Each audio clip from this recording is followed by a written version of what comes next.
our Glowforgery tutorial for the Santa's Christmas Eve tray.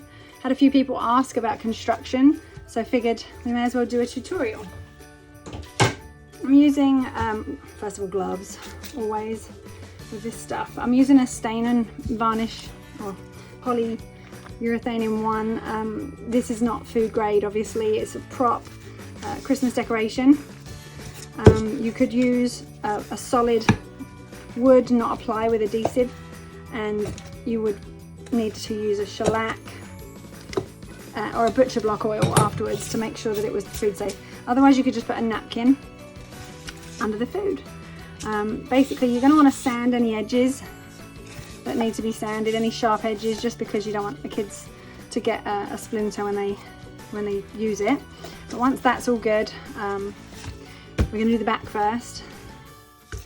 Obviously it looks prettier for your customer if you're going to sell this item. I'm going to paint each of the steps on high speed, and I'll be right back.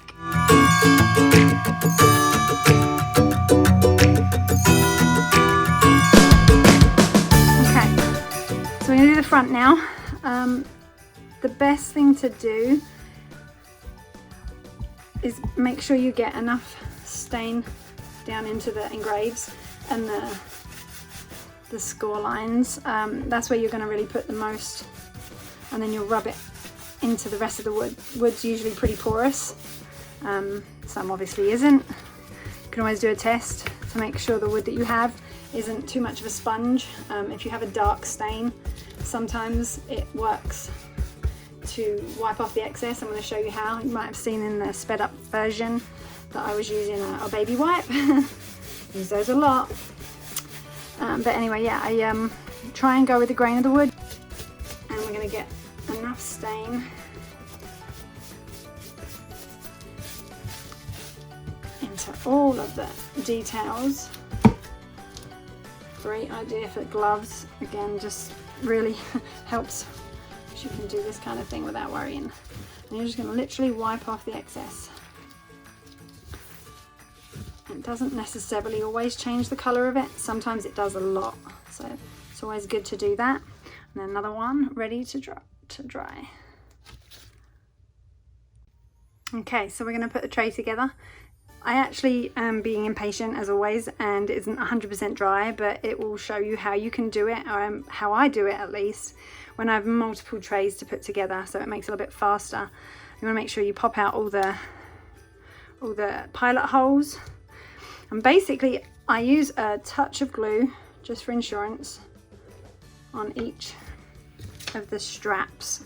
These are the feet. The smaller strips go underneath. You can obviously build it however you want, but the file was designed so that we can line this up.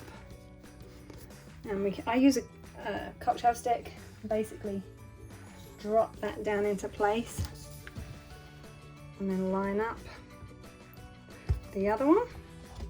Both of those are good. And then get this side in the same position.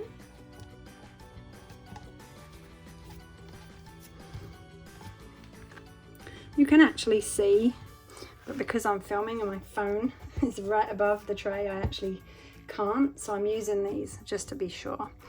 But yeah, you can actually see the holes lining up when you put them in place, which is kind of cool too.